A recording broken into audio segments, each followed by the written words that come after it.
রাসূলুল্লাহ সাল্লাল্লাহু আলাইহি সাল্লাম বলেন, কোন নাফরমানের কবর যখন তাকে রেখে ফেরেশতারা চলে যাবে, কবর তখন তাকে প্রথম মিনিটেই এমন একটা চাপ দিবে, ডান পাশের মাটি বাম দিকে, বাম দিকের মাটি ডান পাশে। আল্লাহর কসম, নবীজির এই হাদিসে রাসূলুল্লাহ সাল্লাল্লাহু আলাইহি সাল্লাম বলছেন, এতে করে ডান পাশের হাড্ডি পাঁজর ভাঙ্গা বাম দিকে ঢুকে যাবে, বাম দিকের গুলো ডান দিকে ঢুকে যাবে। বন্ধু আমার, আমি দেখাই, আমরা তো ছাত্র জীবনে ওস্তাদের কাছে পড়ছি ভাই আমার। রাসূলুল্লাহ বলেন, হাত্তা তাখতালিফা আদলাউহু, তার দুই পাশের হাড্ডিগুলো এইভাবে দুই আঙ্গুল যেভাবে ঢুকে গেছে, এইভাবে একটা একটার সাথে ঢুকে যাবে। খোদার কসম, আল্লাহর কসম। যদি বলো রসুলের কথা মিথ্যা, তাহলে আমি আর কার কথা বলতাম? যে কোনো পাপীর সাথে তার গভীর সম্পর্ক রাখে, খুব দ্রুত গতিতে তার মধ্যে ফলাফল আসবে ওই নিকৃষ্ট ব্যক্তির অনুপাতে। এটাই সত্য, এটাই সত্য। এজন্য এটা বাস্তবতা। সাথের চারজন বিড়ি সিগারেট খায়, অল্প সময়ের পরে দেখবেন এর মধ্যে এটা আসর করছে। সাথের দুইজন নেশা করে, তো এও এদের সাথে চলতে ফিরতে গিয়ে কিছুদিনের মধ্যে নেশাখোর হবে, চরিত্রহীন হবে। এটা একেবারেই পরীক্ষিত। রাসূলুল্লাহ সাল্লাল্লাহু আলাইহি ওয়াসাল্লাম বলছেন। যদি বলেন তো অরে ঠিক করবে না, না, নিয়ম এটা মনে রাখতে হবে, কারো ইসলাহ, কারো সংশোধন তার সাথে মিশে গিয়ে নয়, তার গুনাহ নাফরমানির সাথে নিজেকে মিশে না। যে আমরা দুইজনে আগে তার লগে আমিও দুই এক বেলা সিগারেট খাই, আস্তে আস্তে সম্পর্ক গভীর হইলে পরে ছাড়াই এলাম, জি না, হবে না, হবে না। বরং ফলাফল আসবে যে একদিন তুমিও নেশা করো। এই জন্য নিয়ম হলো নিজেকে ঈমান আমলের উপরে শতভাগ ঠিক রেখে অন্যকে সংশোধনের চেষ্টা করা। কথা বুঝছেন না আমার? এটা গুরুত্বপূর্ণ মূলনীতি, এটা সংশোধনের মূলনীতি। নিজে পেশাবের উপরে দাঁড়াইয়া আরেকজনের দুধ খাওয়াইলে হইত, এটা গুরুত্বপূর্ণ। রাসূলুল্লাহ সাল্লাল্লাহু আলাইহি সাল্লাম বলছে।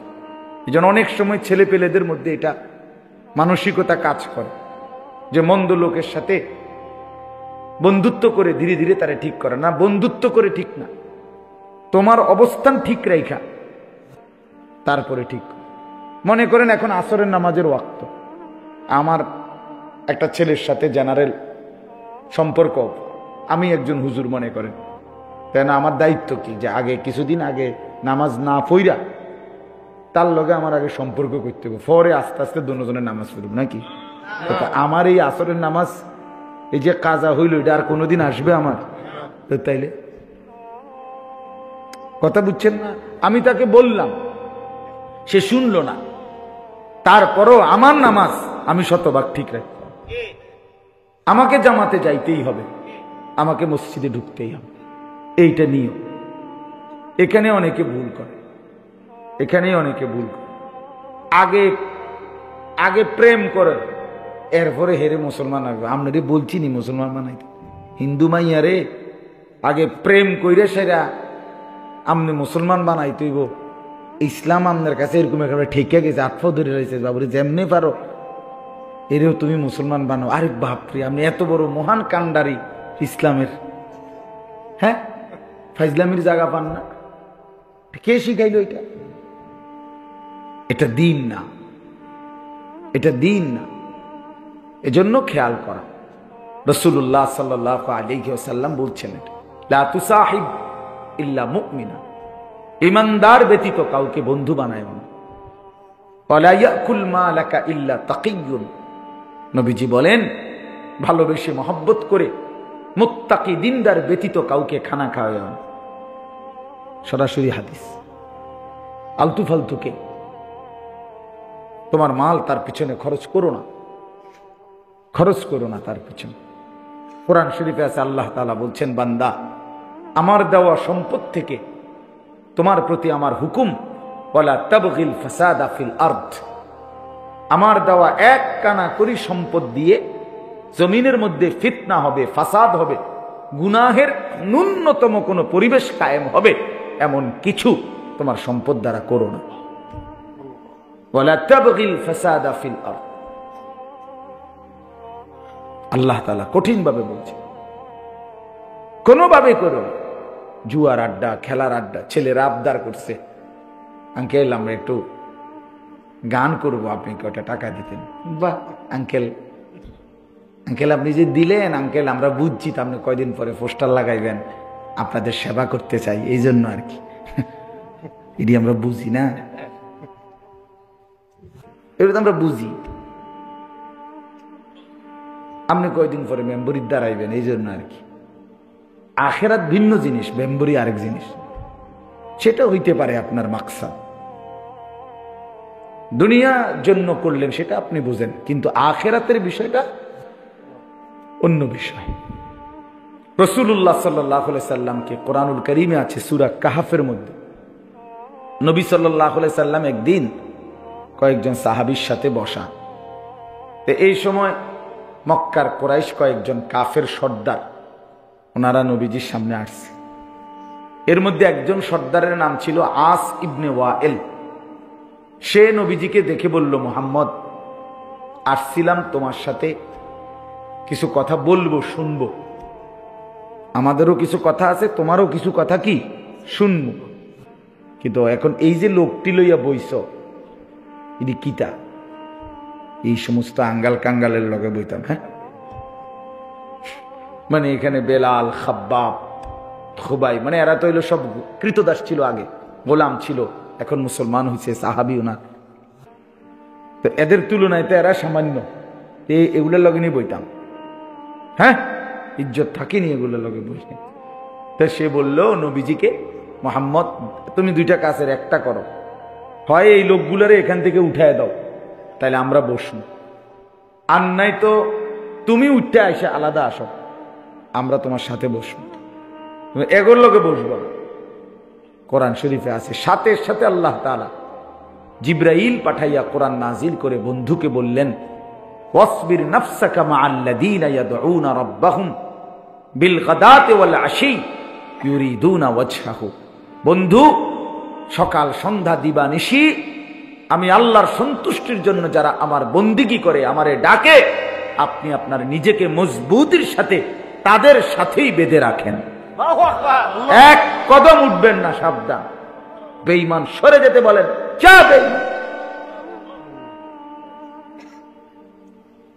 তোদের মতো নাফরমান সারা পৃথিবীর মালিক হইলে কি আছে? ওয়ালা আবদুম মুমিন খায়রুম মিন মুশরিক, কোরআন শরীফের আয়াত। আল্লাহ তাআলা বলেন, ঈমানদার যদি গোলাম হয়, পৃথিবীর সমস্ত বেঈমানের চাইতে খায়ের সর্বোত্তম সে, হোক সে গোলাম। কোরআন শরীফের আয়াত, ওয়ালা আবদুম মুমিন, হোক সে কৃতদাস, হোক সে বেলাল হাবশি গোলাম, সে সমস্ত কাফের বেঈমান যত উচ্চ বংশীয় হোক না কেন, তাদের চাইতে উত্তম, তাদের চাইতে। এই জন্য নওজোয়ান ভাই, কথার প্রসঙ্গে এই জন্য বললাম প্রথম কথাটা, এটা গুরুত্বপূর্ণ দোস্ত আমার, বন্ধু আমার, যে সঙ্গী নির্বাচন খেয়াল করা।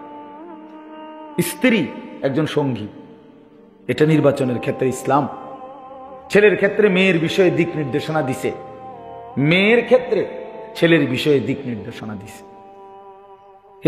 দীর্ঘদিনের জীবন সঙ্গী এ নষ্ট হইলে, চরিত্রহীন হইলে, যার স্ত্রী চরিত্রহীন, এই সঙ্গী যার খারাপ, তার পুরা জিন্দিগি জাহান্নামের টুকরা, জাহান্নামের আগুন।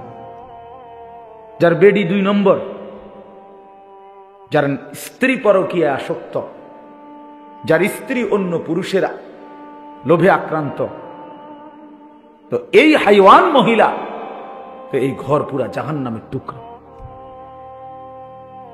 জাহান্নামের টুকরা এটা। হ্যাঁ, এটা গুরুত্বপূর্ণ। রাসূলুল্লাহ সাল্লাল্লাহু আলাইহি সাল্লাম বলছেন, তুনকাহুল মারআতু লিআরবাঈন, পৃথিবীতে মানুষ 4টি জিনিস দেখে বিয়ে করে। লিহাসাবিহা, 1 নাম্বার তার বংশ দেখে, 2 নাম্বার অলিমালিহা, কারো সম্পদ দেখে, অলি জামালিহা, কেউ বিয়ে করে সৌন্দর্য দেখে, বলি দিন ইহা, কেউ বিয়ে করে দিন দেখে, তার ইবাদত, তার আমল, তার নামাজ, তার পর্দা পুশিদা দেখে। রাসূলুল্লাহ সাল্লাল্লাহু আলাইহি ওয়াসাল্লাম বলেন ফাজফার বিজাতি দ্বীন তারিবাত ইয়াদা। এই কথাটা সাংঘাতিক। নবীজি বলছেন আমার উম্মত, আমি রাসূল পরামর্শ দিলাম তুমি দিনদারিকে প্রাধান্য দিও, নাই তো আল্লাহ যেন তৈরে, নাই তো আল্লাহ যেন তোমারে বেইজ্জতি করে।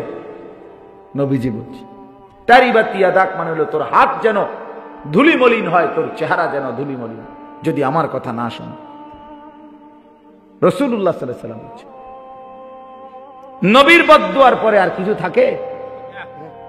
ফাজফার বিজাতিদ দ্বীন। আল্লাহ রাসূল সাল্লাল্লাহু আলাইহি ওয়াসাল্লাম বলেন দিনদার সঙ্গী নির্বাচন করো। দিনদার, দিনদার।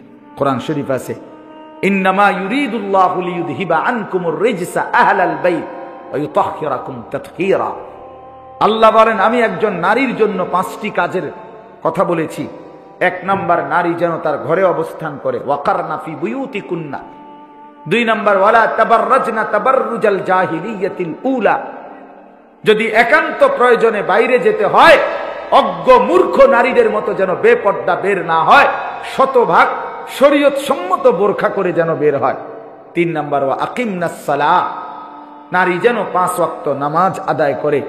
ও আতিনাজ যাকাত। 4 নাম্বার, বছর শেষে যেন হিসাব করে যাকাত দেয়। 5 নাম্বার, ও আতিনাল্লাহ ওয়া রাসূলা। আল্লাহ এবং রাসূলের যেন আনুগত্য করে। আল্লাহ বলেন বান্দা আমি ওয়াদা দিলাম নারী যদি এমন হয়, সেই নারীর দ্বারা আমি পুরা ঘর, পুরা ফ্যামিলি পবিত্র করে দেব। পুরা ঘর পবিত্র। এক স্ত্রী চরিত্রবান, পুরা ঘর চরিত্রবান। এক স্ত্রী নামাজি পর্দানশীল, তো পুরা ঘর পর্দানশীল, পুরা ঘর। আলহামদুলিল্লাহ। এমনি বলি শুকরের জন্য, আমার স্ত্রী, আমার বিবি আলেমা, তো আমার 3 বছরের মেয়েটা, আল্লাহকে সাক্ষী রেখে বলি আপনি চলেন খবর নিয়ে, 3 বছরের ছোট্ট মেয়ে আমার বাসার গেট থেকে কোনোদিন হিজাব না দিলে বের হয় না। এটা দিন, এটা স্ত্রীর দিনের প্রভাব তার সন্তানদের উপর। রাসূলুল্লাহ সাল্লাল্লাহু আলাইহি ওয়াসাল্লাম বলছেন, আবার মেয়ের বাপকে বলছেন ইজা খাতাবা আহাদুকুম মিম্মান তারদাউনা দীনাহু ওয়া খুলুকাহু ফাযাওবিজুহু। তোমাদের কাছে তোমাদের মেয়ের ব্যাপারে যদি এমন ছেলের প্রস্তাব আসে যার 2 জিনিসের ব্যাপারে তোমরা সন্তুষ্ট, এক হলো তার দ্বীন আর এক হলো তার আখলাক। রাসূলুল্লাহ সাল্লাল্লাহু আলাইহি ওয়াসাল্লাম বলেন চেহারা যেমনই হোক, সম্পদ যাই হোক, নিশ্চিন্তে এমন ছেলের কাছে মেয়েকে বিয়ে দিয়ে দাও। সঙ্গী। কোরআন শরীফ আছে, এবার মজার কথা শুনি। কোরআনুল কারীমের মধ্যে আছে আল্লাহ তাআলা হাসরের ময়দানে আহা নেককার স্বামী এবং স্ত্রীকে একসাথে ডাক দিয়ে আল্লাহ বলবে উদখুলুল জান্নাতা আনতুম ওয়া আজওয়াজুকুম তুহবারুন। হে নেককার স্বামী, তুমি তোমার নেককার স্ত্রীকে নিয়ে গলাগলি করে, হাত ধরাধরি করে, হাসতে হাসতে জামাই বউ জান্নাতে ঢোকো। উদখুলুল জান্নাতা আনতুম ওয়া আজওয়াজুকুম তুহবারুন। খুশি খুশি ঢোকো। ঢুকলেই দেখবা ইউতাফু আলাইহিম বিসিহাফিন মিন যাহাবিন ওয়া আকওয়াবিন মিন ফিদ্দা। আল্লাহ বলে ভিতরে জান্নাতে ঢুকলেই দেখবা তোমার সামনে স্বর্ণের গ্লাস, স্বর্ণের থালা, রৌপ্যের গ্লাস ঘুরতেছে। তো বান্দা বলবে আল্লাহ ঘুরতেছে তো বুঝলাম, কিছু তো নাই প্লেটের মধ্যে। তো আল্লাহ তাআলা বলবে বান্দা দেবে তো, তোমার অর্ডারের অপেক্ষায়, তোমার মনে যা চাইবা তাই বলো, তৎক্ষণাৎ এখন উপস্থিত পাইবে। মা তাশতাহিহিল আনফুস ওয়া তালাজ্জুল আ'য়ুন। এজন্য বন্ধু আমার, দিন অনেক মজাদার, আল্লাহর কোরআন অনেক মজাদার, রাসূলুল্লাহ সাল্লাল্লাহু আলাইহি সাল্লামের সুন্নাত অনেক আনন্দদায়ক। আজকে আমরা মজা পাই নাই, আমাদের ছেলেরা, আমাদের মায়েরা, আমাদের বোনেরা, আমাদের হাজারো পুরুষ আপনারা ইসলামের মধ্যে কোনো মজা পান নাই, দিন মাইনা কোনো মজা পান নাই। কারণ হইল বাস্তবতা হইল আপনারা আল্লাহর দিন পড়েনও নাই, পড়ার প্রয়োজনও মনে করেন নাই, জানার গরজও বোধ করেন। যদি আল্লাহর কোরআন থেকে পড়তেন, রাসূলুল্লাহ সাল্লাল্লাহু আলাইহি ওয়াসাল্লামের সুন্নাহ থেকে পড়তেন, তো আল্লাহর কসম আল্লাহর গোলামি আর সেজদার মধ্যে, আল্লাহকে মানার মধ্যেই জীবনের সবচেয়ে বেশি তৃপ্তি শান্তি খুঁজে পাইতেন। বড় পীর আব্দুল কাদের জিলানী রাহমাতুল্লাহি আলাইহি, আমরা কিতাবে পড়ছি, ওনার সময়ের বাগদাদের বাদশাহ ওনাকে, ওনার যেই এলাকাটা, এই যে জিলান মানে গাইলান আরবিতে বলে, যেটারে আমরা জিলানি কই আর কি, গাইলান এই যেই প্রদেশটা, যেই এলাকাটা ওনার ছিল, উনি যেখানে জন্ম নিছেন আর কি, তো ওই সময়কার বাদশাহ ওনাকে এই পুরা অঞ্চলটা হাদিয়া হিসাবে, উপঢৌকন হিসাবে দিয়ে দিছিল। বলছিল হযরত এটা আপনাকে দিলাম, এই পুরা মনে করেন এই পুরা প্রদেশের যত খাজনা ট্যাক্স যত কিছু এগুলো আপনার। তখন উনি বলছিলেন ওই বাদশাকে, বাদশাহ তোমার এই রাজত্ব তুমি নাও। রাত গভীরে তাহাজ্জুদের সেজদা দিতে গিয়া আমার কপাল যেটুকু মাটির মধ্যে লাগে, আল্লাহর কসম ওই মাটিটুকু আমার কাছে তামাম দুনিয়া তার মধ্যে যা আছে তার চাইতে দামি। আমি গভীর রাতের সেজদা দিয়ে মাটিতে ওই মাটিটুকুর যে মর্যাদা পাই, মজা পাই, স্বাদ পাই, দুনিয়া আমারে 1000 বার দিল আমি এটা নেব না, আমি এটা নেব না। হ্যাঁ, এই জন্য দোস্ত আমার, বন্ধু আমার, বাপ আমার, এটা বোঝা উচিত। এই মাহফিলগুলো, এই ওয়াজগুলো, আমি ব্যক্তিগতভাবে শুধু নিয়ম সর্বস্ব ওয়াজ বুঝি না। আমার কথা হলো এক কথা প্রয়োজন আপনারে 1000 বার বলবো, 1,00,000 বার বলি, তারপরেও যেন কলিজায় ঢুকে বুঝতে চেষ্টা করি, আমরা ভাবতে শিখি। কোনো কারো সুরবালা, কারো টানবালা, হ্যাঁ, কেউ ঢোলে, কেউ গজল গাইলো, কেউ লড়লো চললো, আরে ভাইয়া এতটুকুতে সফলতা না। জিন্দিগি পরিবর্তন হলো কিনা, কিছুটা বিবেক জাগলো কিনা, আমার অনুভূতির মধ্যে কিছু আসলো কিনা, এটা দেখার বিষয়, এটা দেখার বিষয়। এতটুকু বিবেক যদি নড়ে ওঠে, কোরআন শরীফে আছে, আল্লাহ বলছে আমার কোরআনের বৈশিষ্ট্য কি, অনেক, এর মধ্যে একটা বৈশিষ্ট্য হলো তাকশাইরু মিনহু জুলুদুল্লাযীনা ইয়াখশাউনা রাব্বাহুম। আল্লাহ বলে কোরআনের বৈশিষ্ট্য হলো যার অন্তরে আল্লাহর ভয় আছে, সে যখন আল্লাহর কোরআন শুনবে বা পড়বে, আল্লাহর কসম আল্লাহ বলে তার শরীরের চামড়ার পশমের যেই উপরে, যেই চামড়ার উপরে পশম, এগুলো দাঁড়ায় যায়। তাকশাইরু অর্থ হলো শিহরিত হয়ে উঠবে। সুম্মা তালিনু জুলুদুহুম ওয়া কুলুবুহুম ইলা যিকরিল্লাহ। আল্লাহ বলেন আমার কোরআন শুনতে শুনতে বান্দার অবস্থা এক পর্যায়ে এমন হবে যে তার সারা দেহ এবং দিল আমি আল্লাহর স্মরণে ঝুঁকে পড়বে, সেজদা দিবে, যে হায় মালিক আপনি এত বড়, আপনার শান এত বড়, আপনার সৃষ্টি এত বড়, আপনি কত বড়, আপনি কত বড়। এজন্য বন্ধু বাপ, আমি এতগুলো কথা বলছি, লম্বা করে ফেলছি কথাটা, এই প্রসঙ্গটা আর কি, অর্থ হইল নীরবে মনোযোগের সাথে আল্লাহর কথা শুনবেন, দেখবেন আপনার মসজিদের ইমাম সাহেবের বয়ানে শুনবেন, ব্যক্তির কাঙ্গাল হবেন না, জনপ্রিয়তার কাঙ্গাল না, আল্লাহর কোরআনের দিকে ফিরবেন। বুঝেন না আমার কথা? জনপ্রিয়তার ধোঁকা, আল্লাহর এটা কুদরত, আল্লাহর ইচ্ছা। কেউ আল্লাহ কাউকে 1000 মানুষের সামনে বলায়, কাউরে দিয়ে আল্লাহ 10 জনের সামনে বলায়, এটা কোনো 10 জনের সামনে কথা বললে আল্লাহর কথা, আর 1000 সামনে বললে এ কোনোটার মধ্যে সফলতা কিংবা ব্যর্থতার কিছু নাই। বুঝেন নাই? যে হুজুর বয়ান করছে 10 জনের সামনে উনি ব্যর্থ, আর যে হুজুর বয়ান করছে 1000 লোকের সামনে উনি সফল। এই কথাটা বুঝছেন? সংখ্যার কম বেশির মধ্যে কি নাই, সফলতা কিংবা ব্যর্থতা নয়, আল্লাহ গ্রহণ করার মধ্যে সফলতা। আল্লাহ গ্রহণ করলে সফলতা। 1 কোটি মানুষ মনে করেন আমারে একেবারে স্লোগান দিয়া মাথা তালগি দিয়া 4 রাস্তার মাথা দিয়ে হতাই দিয়ে আইছে যে হুজুর আপনার ইজ্জত করে দিয়ে হতাই দিলাম। আল্লাহ তাআলা বললেন, আনিস আমি নিলাম না, আমি তোমার গ্রহণ করলাম না।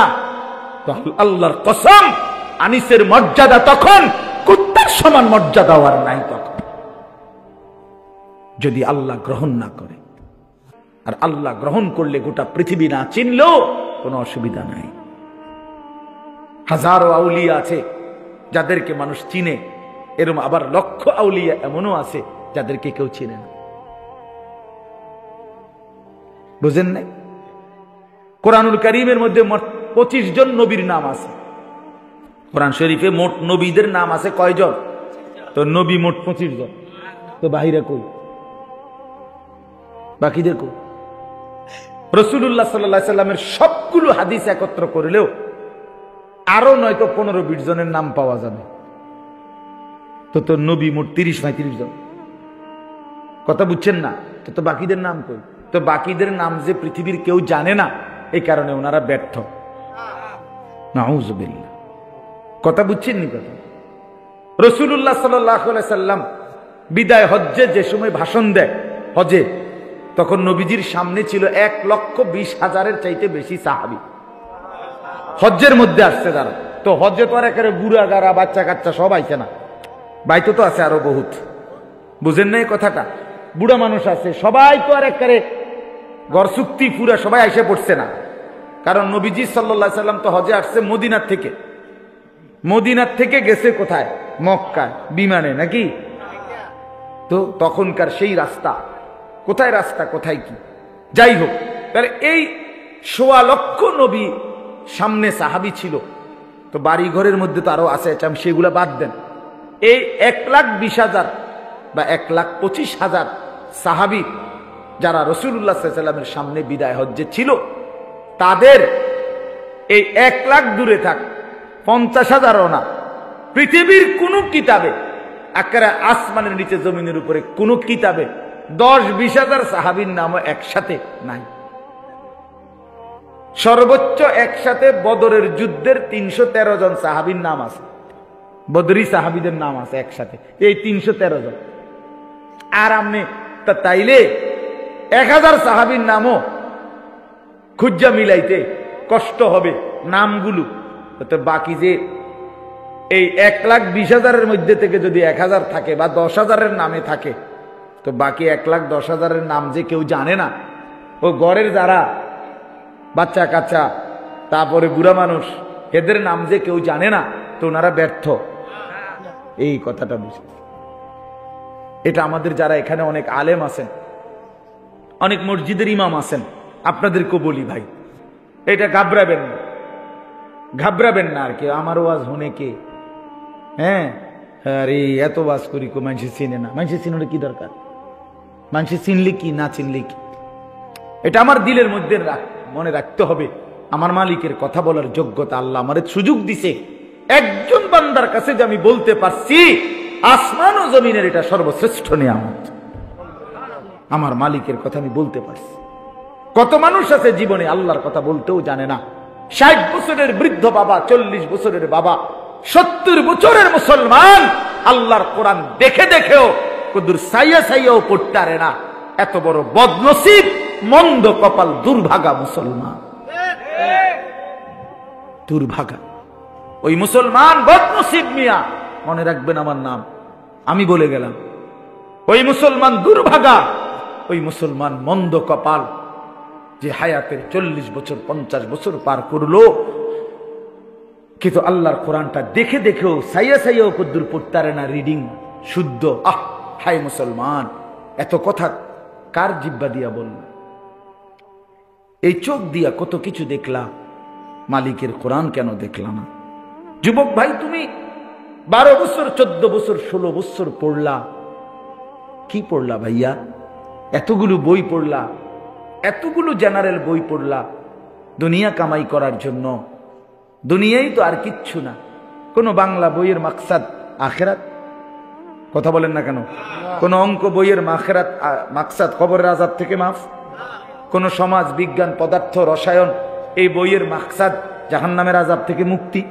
তাহলে কি? দুনিয়া। কথা বলেন না কেন? বলেন না কি? সাফ কর, দুনিয়া দুনিয়া দুনিয়া উপার্জন। অথচ অসংখ্য মূর্খ বকলম নাম দস্তখত দিতারে না, টিপসই দেয়, টিপসইও দিতারে না, আঙ্গুল দইরা দন লাগে। এরকম বেডই সারা পৃথিবীর সমস্ত কিছু ভোগ করতেছে, পুরা দুনিয়া, বাড়ি গাড়ি, নারী, ক্ষমতা, দালান, বিল্ডিং, প্রভাব, প্রতিপত্তি। তো ওই দুনিয়া কেমনে ভোগ করলো? বলেন না কেন? এখন কর, ওই দুনিয়া ভোগ করলো কেন? এরকম কেউ নাই আপনাদের? না, নামটাও লিখতে জানে না, অথচ দুনিয়া ভোগ করতেছে। দুনিয়ার সব কিসিমের আরাম আয়েশের এই জীবন উপভোগ করছে। এই জন্য বাপ, এই পড়াগুলো বাদ দিতে বলি না, জেনারেল পড়া বাদ দিতে বলতেছি না। আমি কুমিল্লা ভিক্টোরিয়া কলেজ থেকে মাস্টার্স পাস করছি, সায়েন্স বিজ্ঞান বিভাগ থেকে আমি এসএসসি মানে দাখিলে 1998 ইংরেজি সালে সমগ্র বাংলাদেশে সর্বোচ্চ নাম্বার পেয়ে ফার্স্ট হয়েছে, 1 নাম্বার হয়েছে। আমার সার্টিফিকেট লাগলাম না, আইন দেখাম অঞ্চলেন আমার লোক। তাহলে অর্থ হইল আমি বাদ দিতে বলতেছি না, কিন্তু 16 বছর পড়ার পরে বন্ধু আল্লাহর কোরআন এতগুলো বই না পড়লেও দুনিয়া মিলতো, ভাত মিলতো, বিয়া মিলতো, সংসার হইতো, ঘুম আসতো, যৌন চাহিদা পূরণ হইতো, বিল্ডিং এর স্বপ্ন পূরণ হইতো। কিন্তু আল্লাহর কোরআন ছাড়া, সেজদা ছাড়া, নামাজ ছাড়া, আল্লাহর বন্দেগী ছাড়া, আল্লাহর কসম বাপ আমার, বন্ধু আমার, এক ঢোক পানি কবর থেকে নিয়ে হাসরে আখিরাতে কোথাও মিলবে না। দুনিয়া এমনি মিলে যায়। ওই মেয়েকে সরানো মেয়ে বারবার খটর খটর করে, তো বা দুনিয়া এমনি মিলে যায়। আমি তো বলি মিয়া, বুবা মানুষও দুনিয়া ভোগ করে, করে না? বুবা মানুষ ভাত খায়নি, বুবা মানুষ ঘুমায় কিনা, বুবা মানুষ পেশাব পায়খানা করে কিনা, বুবা মানুষ বিয়া করে কিনা, বুবা মানুষের বাচ্চা কাচ্চা হয় কিনা। তাহলে বোঝা গেল দুনিয়া বুবাও ভোগ করতে পারে। তাহলে দুনিয়া ভোগ করার জন্য কথা না বললেও চলতো, কিন্তু আল্লাহর কোরআন কেন পড়তে পারলেন না? এই জবান থাকার পরেও, এই জিহ্বা দেওয়ার পরেও কেন পারলেন না? আমার বয়স্ক বাবারা বলেন, হায়াতের শেষ সময়টা নষ্ট করে দিলেন চায়ের দোকানে, জিন্দিগির শেষ হায়াতটা শেষ করে দিলেন বিড়ি সিগারেট খাইতে খাইতে, জীবনের শেষ টাইমটা শেষ করে দিলেন চা দোকানে গল্প করতে করতে, টেলিভিশন দেখতে দেখতে। আহা মুসলমান, 60 বছর বয়স্ক মুসলমান যদি আজও আখেরাত মনে না পড়ে, তার কখন মনে পড়বে? 70 বছর বয়সেও যদি কবরের কথা মনে না পড়ে বাবা আমার চাচা, তাহলে আর কখন? আলাম ইয়ানি লিল্লাযীনা আমানু আন তাখশা কুলুবুহুম লিযিকরিল্লাহ। এটা কোরআনের আয়াত। রব্বুল আলামিন বলে, ইমানদার মুমিন, আমি আল্লাহর ভয়ে, আমার স্মরণের জন্য, আমার বন্দিগির জন্য তোমার দিলটা নরম হওয়ার সময় আজও কি হয়নি? আলাম ইয়ানি, এই কথার অর্থ এটা। আল্লাহ বলে, বান্দা 365 দিনে আমার একটা বছরে কোনোদিন ফজরের নামাজ পড়লা না বান্দা, তাহলে আর কোনোদিন কি ফজরের নামাজ পড়বা না বান্দা? আর কি কোনোদিন পড়বা না? তুমি কি তাইলে এই সিদ্ধান্তই নিয়ে নিছো? 30 বছর ধরে বান্দা আমার প্রতিদিন সুদ খাচ্ছ, মিথ্যা বলছো, 30 বছর প্রতিদিন ওজনে কম দাও, 30 বছর ধরে নিয়মিত কাস্টমারকে ঠকাও, এভাবেই রোজগার করতেছো, হারাম রোজগার। আল্লাহ যেন ডাক দিয়ে বলে, বান্দা তাহলে এই নাফরমানের রোজগারি আর কোনোদিন কি তাহলে ছাড়বা না? আর কি সময় হবে না? বলো বান্দা বলো। গত 20টা বছর ধরে তোমার ঘরে প্রতিদিন রঙিন টেলিভিশন চলে, নর্তকী নাচে, নাটক, সিনেমা তোমার বউ বাচ্চা প্রতিদিন দেখে। আল্লাহ যেন ডাক দিয়ে বলে, বান্দা তাহলে এই গুনাহ আর কোনোদিন কি বন্ধ হবে না? তোমার ঘরে কি আর কোনোদিন এই নাফরমানি বন্ধ হবে না? ছেলেটা 16 বছর, 14 বছর, 18 বছর, একটা দিনও 5 ওয়াক্ত নামাজ কোন নামাজই পড়ে না। এ কেমন সন্তান বানাইলা? এ কোন মায়ের ঘরের বাচ্চা? এ কোন মুসলমানের সন্তান? বলেন বাপ, ছেলেরা বলো। 365 দিনে একটা বছরে কোনো দিন ফজরের নামাজ পড়ো নাই? তুমি মানুষের বাচ্চা? তুমি মানুষের বাচ্চা? কে বলছে বেটা নাফরমান? তুমি মুসলমানের বাচ্চা। একটা বছর কোনোদিন, একটা বছর কোনোদিন ফজরের নামাজ পড়ে নাই। এর চাইতে বড় জানোয়ার, এর চাইতে বড় হাইওয়ান, চতুষ্পদ জন্তু আসমানের নিচে জমিনের উপর আর কে হইতে পারে না? মালিককে এতদিন ভুলে যায় মানুষ? আল্লাহকে এতদিন ভুলে যায়? আস্তাগফিরুল্লাহ, আস্তাগফির। বিশ্বাস করেন, আমার এটা কোনোভাবে কোনো যুক্তিতে বুঝে ধরে না। আমি বহু চিন্তা করছি যে হায় হায়, মুসলমানের বাচ্চা এত বড় নাফরমান কেমনে হইল? এটা তার মাকে, তার বাপকে তে কোন মার দুধ খাইল? তে মুসলমান পরিচয় দেয় কেমনে? এই জানোয়ার কেমনে মুসলমান পরিচয় দেয়? 6 মাসে 9 মাসে কোনোদিন 5 ওয়াক্ত নামাজ পড়ে না। আল্লাহ তাআলা কোরআনুল কারীমের মধ্যে বলছে, ইবলিস তুই আমার একটা সেজদা দিলি না। এই বাপ, মিথ্যা বললে আপনারা প্রতিবাদ করেন, আমি রাজি। ইবলিস একটা সেজদা দেয় নাই। আল্লাহ তাআলা সেদিন থেকে বলছে, আজকের থেকে তুই শয়তান।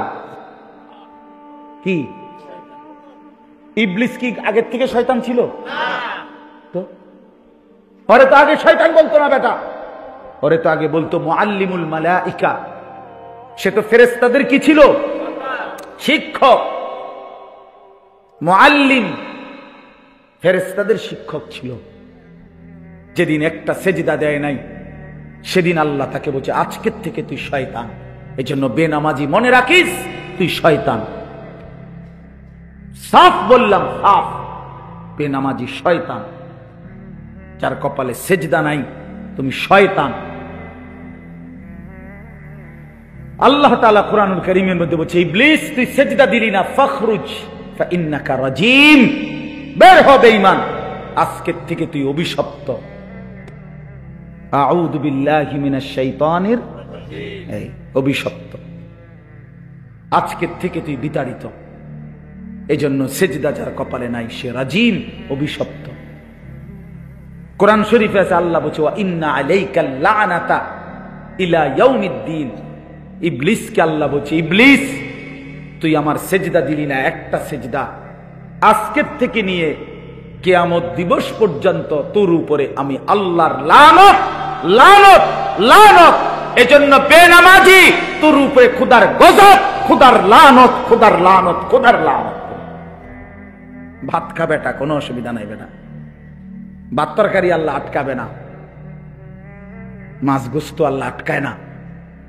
ঘুম, পেশাব, পায়খানা, যৌন চাহিদা পূরণ, এগুলো আহামরি কিচ্ছু না। আল্লাহ বলে, কুলু ওয়া তামাত্তাউ কালিলান ইন্নাকুম মুজরিমুন। আরে নাফরমান, খা বেটা, কিছু সময়ের জন্য দুনিয়া খা বেটা, ভোগ কর বেটা। আমি আটকাইতাম না, দুনিয়া আটকাবো না। ভাত খাইতে বাধা দিব না। ভাত আমি খানা, পেশাব, ঘুম, যৌন চাহিদা পূরণ। আল্লাহ বলে বান্দা, এগুলো আমি আটকাই না, এগুলো আমি কুত্তার চাহিদাও পূরণ করি। তোরটা পূরণ করতাম না কেন? আমার কুত্তাও খায়, তুই খাইতি না? খা বেটা। বাতে না দুগা খাইবি না বেটা। ফাঙ্গাই সারি আর কিতা, আর কিতা, তেলাপিয়া, আর কি ধন্যবাদ, কাঁচা মরিচ, খিরা, টমাটো, দুন্দুল, করলা, আর কিতা,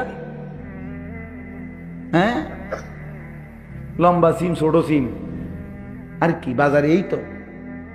এই তো দুনিয়া ভোগ করলা। লাল শাক, ফাট শাক, আর কি? আল্লাহ বলে, আমার জঙ্গলের বাঘ প্রতিবেলা গোশত খায়, আমার জঙ্গলের সিংহ প্রতিবেলা গোশত খায়। তো তোর চাইতে তো বেশি দুনিয়া আমি তাগরে খাওয়াইতেছি।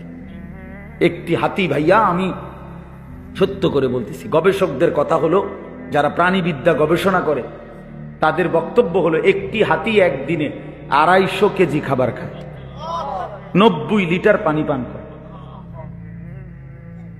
250 কেজি খাবার খায় একটা হাতি। তো গোটা পৃথিবীতে হাতি একটাই তো না, বাংলাদেশে হাতি একটাই।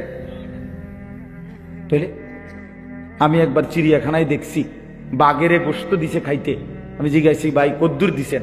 কয় যে প্রতি বেলা 20 থেকে 22 কেজি গরুর গোশত দেওয়া হয়। 20-22 কেজি গরুর গোশত একবারে এক বসায় খাইতে পারবেন এমন একটা ভাগ্যবান হাত উড়ান। আমনেরে আমি খাবাইয়া কালকে বাঁধতাম, আজকে থাকুম না, কালকে গোস্ত কিনা রাইন্দা মরিবাসি যা হইব মাহফিল কালকে বাদ। আমনেরে 22 কেজি গোস্ত খাওয়াই, তারপরে সম্ভব? আমরা বলেন না বাপ, নারাজ হইয়েন না ছেলেরা, নারাজ হইও না। বন্ধু আমার, আমি দিল জাগাইতে চাই, বিবেক জাগাইতে চাই। কেন সেজদা দিবা না? কেন নামাজ পড়বা না? ভাই আমার, বন্ধু আমার, ওই মালিকের সাথে নারাজ হলাম কেন? আল্লাহর সাথে রাগ করলাম কেন? আল্লাহকে ভুলে যাই কেন? কোরআন শরীফ আছে, ইয়া আইয়ুহাল ইনসান মা গাররাকা বিরাব্বিকাল কারীম। রব্বুল আলামিন বলে, হে মানুষ, আমার মতো দয়ালু মেহেরবান মনিব, আমার মতো এমন মাওলা, কেমনে রে তুমি বান্দা আমারে ভুলে গেলা? মা গাররাক, কে তোমারে আমার মতো দয়ালু মালিক থেকে ভুলায় দিল? কে তোমারে ধোকা দিল? কোন বন্ধু পেলা বান্দা, কোন সঙ্গী পেলা আমার চাইতে উত্তম, যাকে পেয়ে তুমি আমি আল্লাহকে ভুলে গেলা? বলো না যুবক ভাই, পর্দার আড়ালের মা যদি শুনে থাকেন, মা আপনাকেও বলি, মা বোন আমার, কারে দেখাইতে আপনি বেপর্দা হইলেন? যে পুরুষগুলো বেপর্দা আপনারে দেখে, তারা কি কোনোদিন আপনারে ধন্যবাদ জানাইছিনি? তাইলে কোন বেপর্দা নারীকে বলেন, একজন বেপর্দা মহিলাকে বলেন, হে বেহায়া নারী, ওই বেহায়া, তোরে কোনোদিন কোন পুরুষ দেখা ধন্যবাদ দিছিনি? সবাই তোর রূপ যৌবনের দিকে তাকাইয়েই তো ছিল, লোভের দৃষ্টিতে, উপভোগের দৃষ্টিতে, কামনার দৃষ্টিতে, অবৈধ বাসনার দৃষ্টিতে। এই ছাড়া আর কি? এই ছাড়া আর কি? অর্জন কি? সিনেমার নর্তকীর অর্জন কি বলেন? এই জন্য আমি অনুরোধ করছি, আমরা আল্লাহর দিকে ফিরে আসি। ফাফিররু ইলাল্লাহ, আল্লাহ বলে দৌড় দিয়া বান্দা আমার কাছে আসো। তুবু ইলাল্লাহি জামিআন আইয়ুহাল মুমিনুন, আল্লাহ বলে হে ঈমানদারগণ, তওবা করে আমি আল্লাহর দিকে ফিরে আসো। লাআল্লাকুম তুফলিহুন, তাহলে সকলেই জান্নাতি হবে, সবাই সফল হবে। আল্লাহ আমাদেরকে বুঝ দান করেন। চলেন আমি 3টা আয়াতের তর্জমা বলি, তাইলে আমার কথা শেষ হয়ে যাবে ইনশাআল্লাহ। আমি আপনাদের সামনে কোরআনুল কারীমের যেই সূরাটা পড়ছি, এই সূরাটার 3টা আয়াত। সূরাটার নাম হলো সূরা মুলক, 29 নম্বর পারা, 67 নম্বর সূরা। কোরআন শরীফের অত্যন্ত ফজিলতপূর্ণ একটা সূরা এটা। রাসূলুল্লাহ সাল্লাল্লাহু আলাইহি ওয়াসাল্লাম বলেন, যে ব্যক্তি নিয়মিত এই সূরাটি তেলাওয়াত করবে, আল্লাহর নবী সাল্লাল্লাহু আলাইহি ওয়াসাল্লাম বলেন, তুনজিহি মিন আযাবিল কবর, এই সূরাটা তাকে কবরের আযাব থেকে মুক্তি দিবে। এই সূরা কবরের আযাব থেকে মুক্তির একটা রক্ষা কবচ। সূরা মুলক, 29 নম্বর পারা, 67 নম্বর সূরা। আমার বাপ, একটা মিনিট শুধু বুঝেন, রাসূলুল্লাহ সাল্লাল্লাহু আলাইহি সাল্লাম অসংখ্যবার উম্মতের কাছে কবরের আযাবের ব্যাপারে সতর্ক করছে, সতর্ক করেছে। কবরের আযাবের অনেক হাদিস, অনেক অনেক হাদিস। বিশ্বাস করে হযরত ওসমান রাদিয়াল্লাহু তাআলা আনহু, আপনারা ওনার নাম জানেন, ইসলামের 3য় খলিফা নাকি? এই ওসমান রাদিয়াল্লাহু তাআলা আনহু, তিনি যখন কোন কবরের সামনে দাঁড়াইতেন, অঝরে কাঁদতেন। হাত্তা ইয়াবুল্লা লিহিয়াতাহু, হাদিস আছে যে ফলে ওনার দাড়ি ভিজে যেত কাঁদতে কাঁদতে। তো ওনার সঙ্গী সাথীরা জিজ্ঞেস করতেন, হযরত, হে আমিরুল মুমিনিন ওসমান, আপনি কবর দেখলে এইভাবে কাঁদেন কেন? আপনি তো জাহান্নামের কথা বললো, এতটা কাঁদেন না, কবরের কথা দেখলেই আপনি এভাবে অঝরে কাঁদেন কেন? হযরত উসমান রাদিয়াল্লাহু তাআলা আনহু বলেন, শোনো, ইন্নাল কবরা আউয়ালু মানাজিলিল আখিরাহ, কবর হচ্ছে আখিরাতের প্রথম ঘাঁটি। ফাইন নাজা মিনহু ফামা বাদাহু আইসারু মিনহু, যদি কেউ কবরের এই ঘাঁটিতে বেঁচে যায় তো পরবর্তী সব ঘাঁটি পার হওয়া তার জন্য সহজ। ওয়া ইন লাম ইয়ানজু মিনহু ফামা বাদাহু আশাদ্দু মিনহু, নবীজি বলেন, আরে ওসমান বলেন, যদি এই ঘাঁটিতে কেউ মুক্তি না পায়, আটকে যায়, তাহলে পরবর্তী সকল ঘাঁটি তার জন্য তার চাইতে বেশি কঠোর।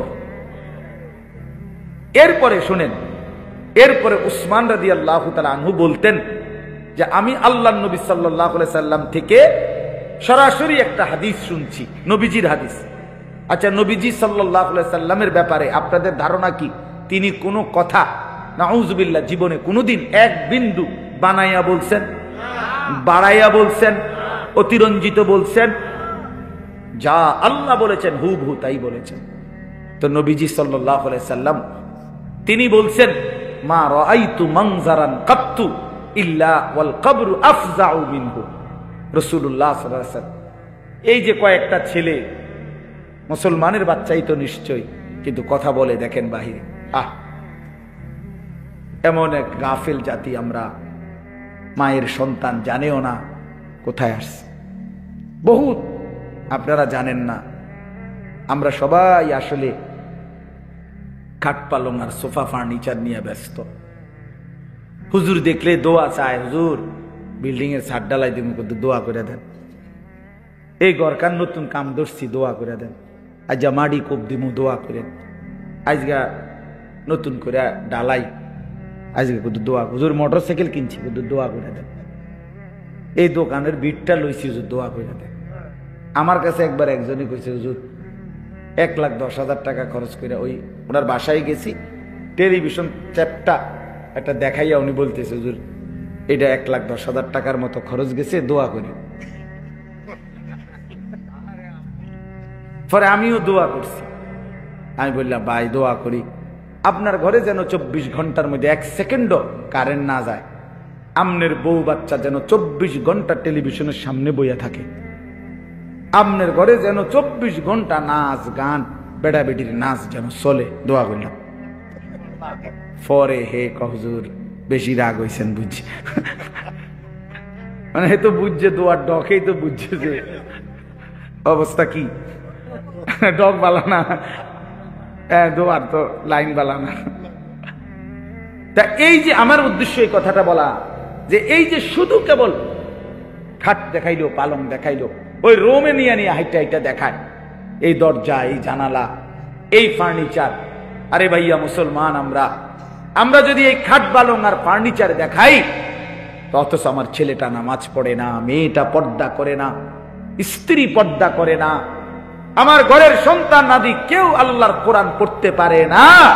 হায় মুসলমান, দেখানোর দরকার ছিল এইটা, নিজের স্ত্রী সন্তান পরিবারের মানুষগুলোর ইবাদত আমল চরিত্র আখলাক নৈতিকতা, এইটা দেখানো দরকার ছিল। খাট দেখাইয়া পালং দেখাইয়া কোনো লাভ নাই, কোনো লাভ।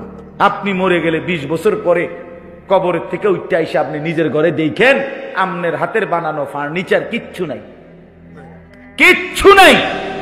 যদি জিজ্ঞাসা করেন ফুত নাতি আমার বানানো খাট পালং বিকই, বলবে দাদা ইডি ওনার চলে না, হালাই দিছি বউটাকে, এগুলো এখন আর কি চলে না দাদা।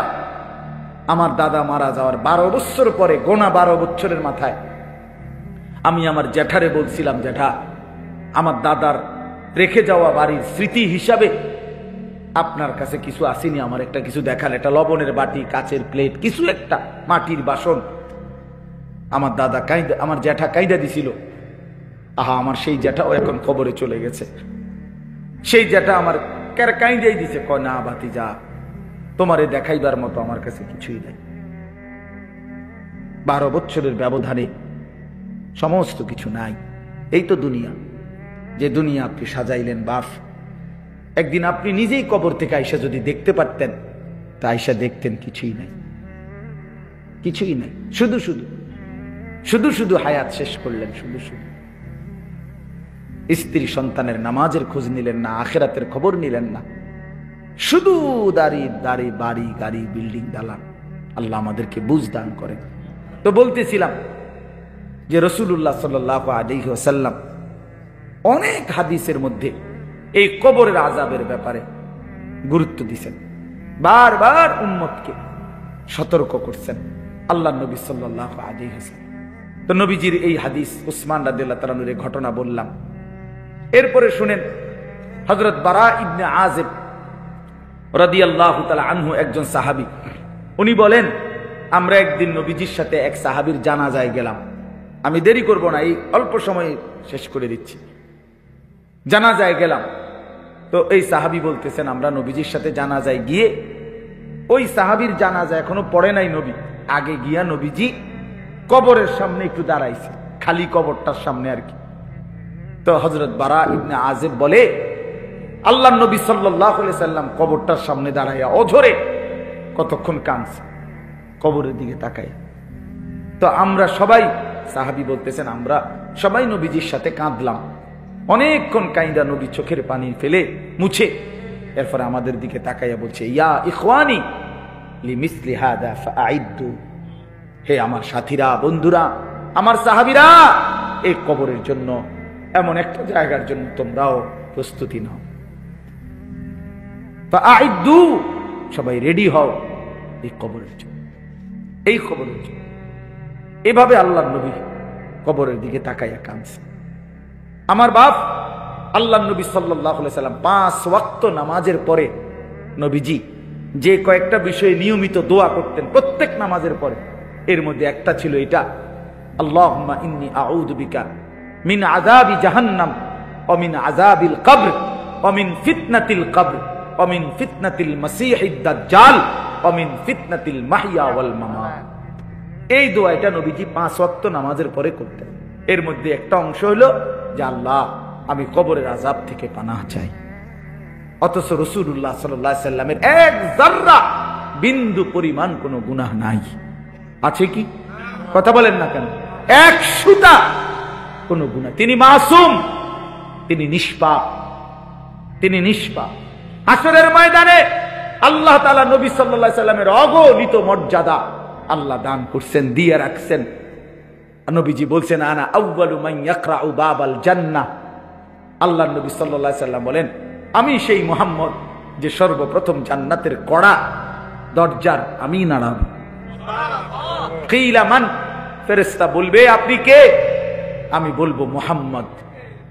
ফেরেশতা ফাফুতিহাল বাব, দরজা খুলবে আর বলবে হে আল্লাহর রাসূল আনতাজিরু লাক, আমি তো আপনার অপেক্ষাই করছিলাম, আপনি আসবেন, আপনি উদ্বোধন করবেন, আপনি প্রথম ঢুকবেন, তারপরেই তো সবাই ঢুকবে, এটাই তো মালিকের ফয়সালা। এত সম্মান, এত মর্যাদা যার, সেই তিনি প্রতিদিন 5 ওয়াক্ত নামাজের পরে কবরের আযাব থেকে আল্লাহর কাছে পানাহ চায়।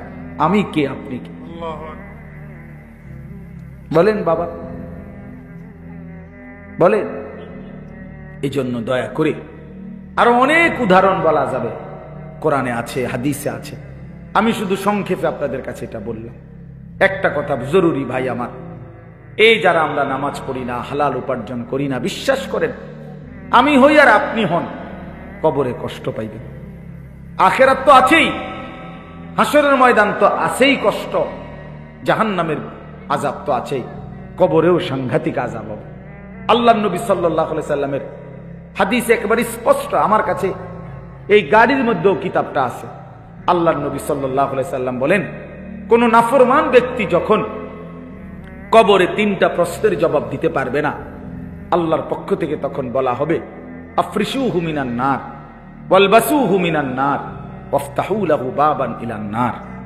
আল্লাহর পক্ষ থেকে বলা হবে নাফরমানের কবরে জাহান্নামের বিছানা বিছিয়ে দাও, জাহান্নামের পোশাক পরিয়ে দাও, জাহান্নাম বরাবর দরজা খুলে দাও। ফেরেশতারা এই 3টা কাজ করে সরে আসবে।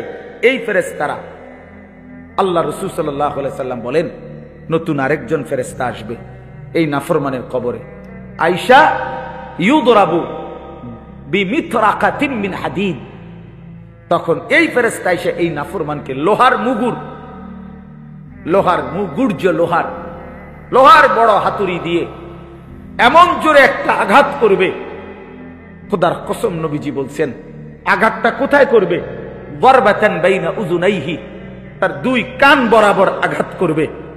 একটা আঘাতে আল্লাহ রাসূল সাল্লাল্লাহু আলাইহি ওয়াসাল্লাম বলেন, ফায়াসিহু সাইহাতান, এই নাফরমান এত জোরে চিৎকার করবে, ইয়াসমাউহা মান ইয়ালিহি ইল্লা সাকালাইন, মানুষ এবং জিন ব্যতীত আল্লাহর সব মাখলুক শুনতে পাবে। দোস্ত আমার, বন্ধু আমার, নিজের উপরে রহম করেন, নিজের উপরে দয়া করেন।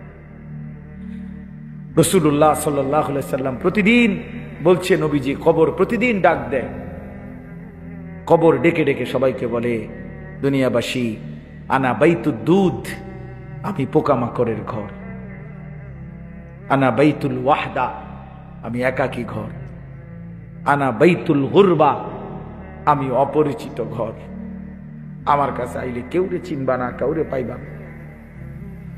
রাসূলুল্লাহ সাল্লাল্লাহু আলাইহি সাল্লাম বলেন, কোন নাফরমানের কবর যখন তাকে রেখে ফেরেশতারা চলে যাবে, কবর তখন তাকে প্রথম মিনিটেই এমন একটা চাপ দিবে, ডান পাশের মাটি বাম দিকে, বাম দিকের মাটি ডান পাশে। আল্লাহর কসম, নবীজির এই হাদিসে রাসূলুল্লাহ সাল্লাল্লাহু আলাইহি সাল্লাম বলছেন, এতে করে ডান পাশের হাড্ডি পাঁজর ভাঙ্গা বাম দিকে ঢুকে যাবে, বাম দিকের গুলো ডান দিকে ঢুকে যাবে। বন্ধু আমার, আমি দেখাই, আমরা তো ছাত্র জীবনে ওস্তাদের কাছে পড়ছি ভাই আমার, রাসূলুল্লাহ বলেন, হাত্তা তাখতালিফা আদলাউহু, তার দুই পাশের হাড্ডিগুলো এইভাবে দুই আঙ্গুল যেভাবে ঢুকে গেছে, এইভাবে একটা একটার সাথে ঢুকে যায়। খোদার কসম, আল্লাহর কসম, যদি বলো রাসূলের কথা মিথ্যা, তাহলে আমি আর কার কথা বলতাম? বলে, যদি বলি আল্লাহর কথা মিথ্যা, তাহলে আর কার কথা বলতাম?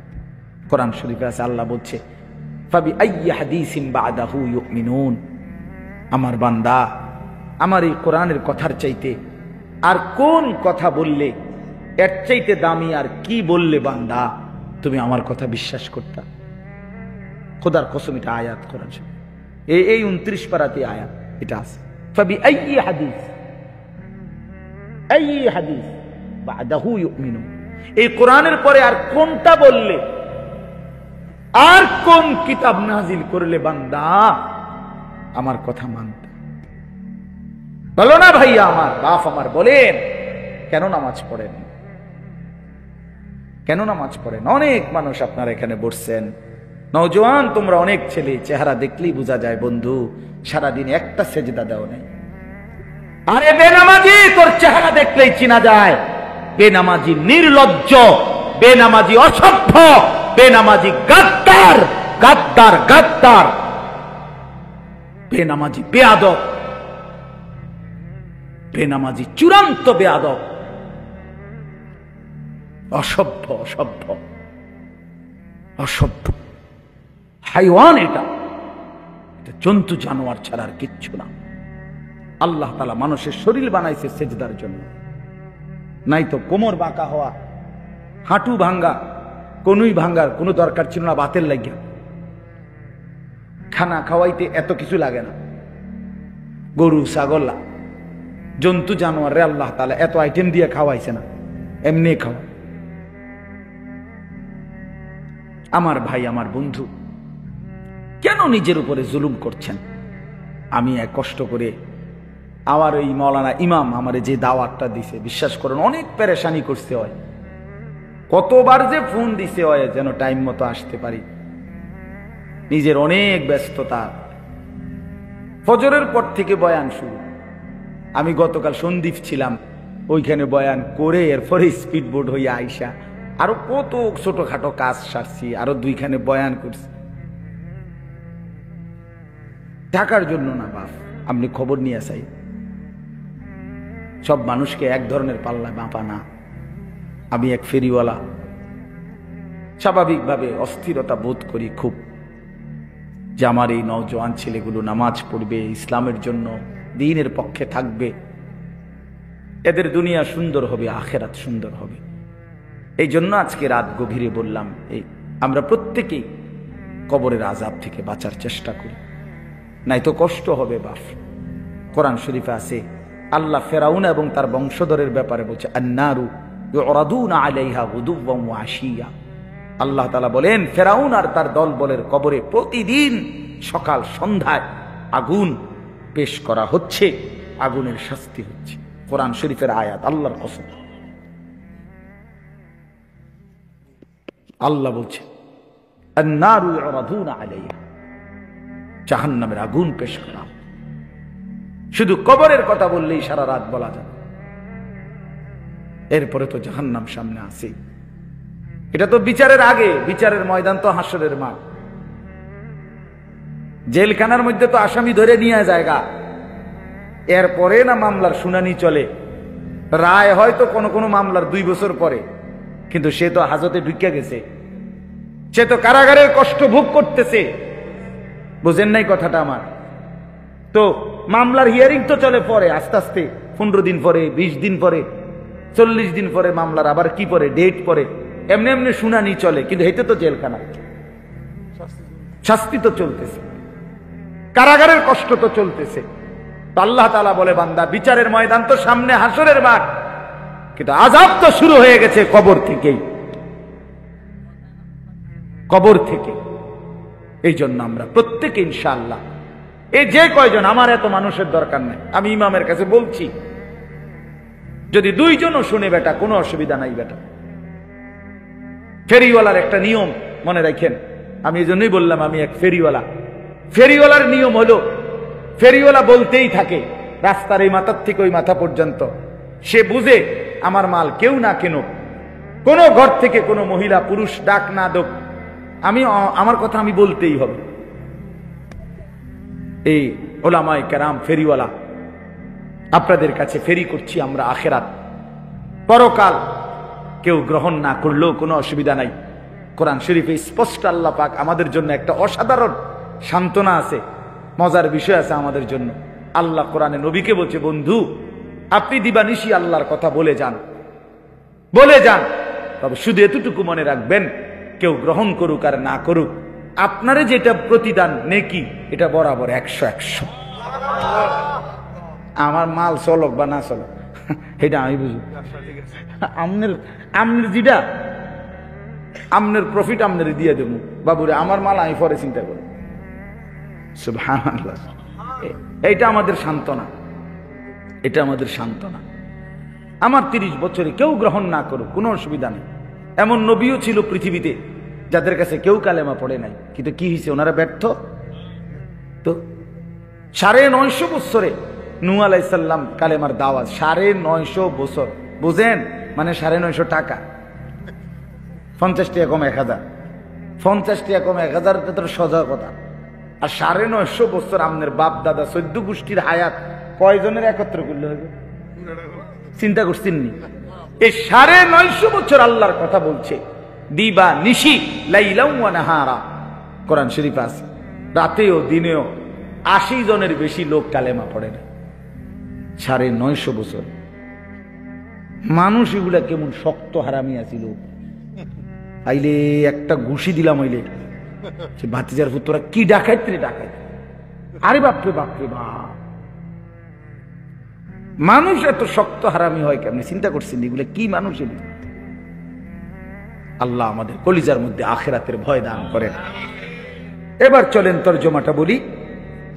আল্লাহ তাআলা বলেন, ইন্নাল্লাযীনা ইয়াখশাউনা রাব্বাহুম বিল গায়ব, যারা আমি আল্লাহকে না দেখে আমাকে, আমার কথাগুলোকে বিশ্বাস করে, ভয় করে, আমার কবর, আমার আখিরাত, আমার মিজান, আমার ফুলসিরাত, আমার হাসর, আমার জান্নাত জাহান্নাম, আমি আল্লাহকে যারা ভয় করে, কবরকে যারা ভয় করে, জাহান্নামকে যারা ভয় করে, আল্লাহ রাসূল সাল্লাল্লাহু আলাইহি সাল্লাম তাফসীরের মধ্যে ব্যাখ্যা করে নবীজির হাদিস বর্ণনা করছে, আল্লাহকে ভয় করে, আল্লাহ বলেন অর্থ হইল যে গুনাহ ছেড়ে দেয়। একটা সহজ কথা মনে রাখবেন, যে গুনাহ বর্জন করে সে আল্লাহকে ভয় করে, যে আল্লাহকে ভয় করে সে গুনাহ বর্জন করে। এটা কাগজের এই পিঠ ওই পিঠ, এই পিঠ থাকলে এই পিঠ থাকবেই, এই পিঠ রাখতে হইলে এই পিঠ রাখতেই হবে, অর্থাৎ এই দুইটা আলাদা করা যায় না। কাজে যে আল্লাহকে ভয় করে সে গুনাহ থেকে বিরত থাকে, যে গুনাহ থেকে বিরত থাকে সে আল্লাহকে ভয় করে। এজন্য গুনাহ এবং নাফরমানির মধ্যে লিপ্ত চুরি, ডাকাতি, জিনা, ব্যভিচার, মদ, জুয়া, সুদ, ঘুষ, বেপর্দা, বেহায়াপনা, নাচ, গান, হালাল হারামের মিশ্রণ, এইটা যার জীবনে, এ যদি মাইক দিয়েও শিক্ষার দিয়া বলে আমি আল্লাহকে ভয় করি, তুই বেটা মিথ্যাবাদী, মিথ্যাবাদী, মিথ্যাবাদী বেটা, ঠকাবাজ বেটা, প্রতারক। আল্লাহকে ভয় করে সে গুনাহ থেকে বেঁচে থাকে, যে গুনাহ থেকে বেঁচে থাকে সে আল্লাহকে ভয় করে। বুঝছেননি বাংলা কথাটা? কোন আল্লাহকে ভয় করে যে গুনাহ থেকে বেঁচে থাকে সে, বলেন তো? আল্লাহকে ভয় করে যে গুনাহ থেকে বেঁচে থাকে সে, গুনাহ থেকে বেঁচে থাকে যে আল্লাহকে ভয় করে সে। আজকে এটা মেইন কথা।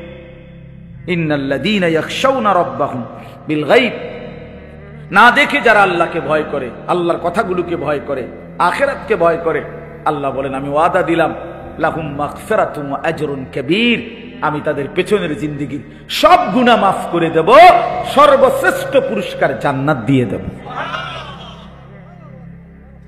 এরপরে আল্লাহ বলেন ওয়া আসিররু কাওলাকুম আবিজহারু বিহি ইন্নাহু আলিমুম বিযাতিস সুদূর। আল্লাহ বলে বান্দা, কথাবার্তার ক্ষেত্রে তোমার তিনটা অবস্থা আমি জানি। এক হলো তুমি কিছু কথা জোরে বলো, কিছু কথা আস্তে আস্তে গোপনে গোপনে বলো, আর কিছু কথা না বইলা অন্তরের মধ্যে জল্পনা কল্পনা করো। আল্লাহ বলে মনে রাখবা তিনটাই আমি 100 জানি। জোরে বললেও আমি জানি, আস্তে বললেও জানি, কলজার ভিতরে রাখলেও আমি কি মজার কথা শুনেন, তাফসীরের মধ্যে আছে, কারে তাফসীরে কুরতুবীতে সরাসরি আছে এই আয়াতের ব্যাখ্যায়। মক্কার কুরাইশরা, ওই যে কাফের যারা নবীজির বিরোধিতা করত, তো এরা মাঝে মধ্যে নবীজির বিরোধিতায় যে পরামর্শ করত, নবীজির বিরুদ্ধে ষড়যন্ত্র করত, তো কইতে গিয়া একজন আরেকজনের কইতে আস্তে কো, আস্তে আস্তে কো বেটা, আসিররু, এই অর্থ হলো আস্তে বলো। কেন? কাইলা ইয়াসমা রাব্বা মুহাম্মদ, বলতো যাতে মুহাম্মদের খোদা শুনতে না পায়। আস্তে কো বেটা। সমস্যা কি শুনলে? তো হেরাই কইতো, জানো সমস্যা হইল মুহাম্মদের খোদা যদি শুনতে পায় তো জিবরাইল রে কইয়া জানাই দিব, এসে লাভ হইতো না। তো আল্লাহ তাআলা বলে বান্দা, আহারে বেঈমান বেকুব, কি খোঁজ তোরা, আমি আল্লাহর ব্যাপারে এই নি ধারণা বুঝি, ইয়ারফোন লাগাইলে আমি আর শুনি না। আমরা ছেলে পেলে মনে করে এগুলো, বুঝছেন না? আমাদের নওজোয়ান ছেলে পেলে মনে করে বল্টু লাগাই লাইছি, ইয়ারফোন খালাস, আর কেউ শোনে না। হারে না ফরমান, মালিক সব শোনে, মালিক সব শোনে। রাতের 2টায় তুমি মনে করছো কেউ দেখে না, কেউ দেখে না, মা ঘুমায় গেছে, বাপ ঘুমায় গেছে, তুমি উলঙ্গ ছবি দেখতেছো সারা রাত। হাই যুবক, খোদার কসম, আল্লাহ ডাক দিয়ে বলে আলা ইয়ালামু মান খালাক, বান্দা যে সৃষ্টি করেছে সে জানবে না, সে দেখবে না, এটা কেমনে ভাবলো, কেমনে ভাবলো, কেমনে ভাবলো? এই জন্য আল্লাহ বলেন ওয়া আসিররু কাওলাকুম আবিজহারু বিহি ইন্নাহু আলিমুম বিযাতিস সুদূর। বান্দা আস্তে বলো কিংবা জোরে বলো, অথবা অন্তরের ভিতরে যা লুকিয়ে রাখো, আমি আল্লাহ সব কিছু পুরাপুরি জানি। জানে কিনা? আল্লাহ থেকে আড়াল করা যাবে কিনা? আলা ইয়ালামু মান খালাক। আল্লাহ বলে বান্দা একটা যুক্তি শুধু শুধু, যিনি সৃষ্টি করলেন তিনি জানবে না, এটা কেমনে ভাবলা? এটা যিনি বানাইলেন তিনি বুঝবে না কোনখান দিয়া কথা বলে, এটা জানে না। শুধু কোম্পানি যদি না জানে তো তুমি নি জানো? তো বানানে ওয়ালা মালিক আল্লাহ, তিনি বলেন আলা ইয়ালামু মান খালাক, যিনি সৃষ্টি করলেন তিনি বুঝি জানবে না। কেমনে ভাবলা যুবক, কেমনে ভাবলা মা বোন, কেমনে ভাবলেন বাবা? আল্লাহ জানবে না। আল্লাহ বলেন আলাম ইয়ালাম বিআন্নাল্লাহা ইয়ারা। আল্লাহ বলে বান্দা তুমি জানো কি, আমি কিন্তু তোমাকে সারাক্ষণ দেখি। কতক্ষণ?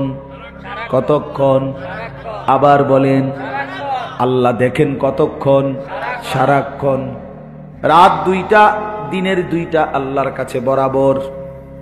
আল্লাহ অন্ধকারে যেমন দেখে, আলোতে তেমনই দেখে। দেখে না? 7 আসমানের উপরে যেই ফেরেশতা হাঁটে, 7 তবক জমিনের নিচে যেই পিঁপড়া হাঁটে, আল্লাহ বলে বান্দা 2টাই আমি এক নজরে বরাবর দেখি,